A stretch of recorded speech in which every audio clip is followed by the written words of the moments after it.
Do you know many people are having trouble with their quick wash cycles taking longer than expected? Don't worry.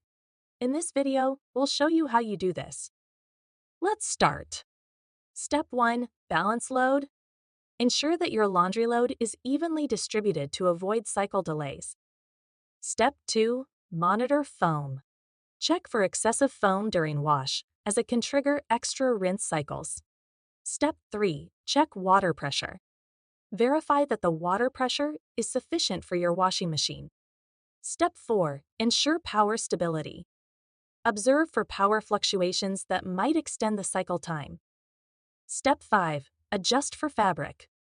Remember, the machine may optimize the cycle based on fabric type and load. By understanding these steps, your Siemens washing machine should complete the quick cycle as anticipated.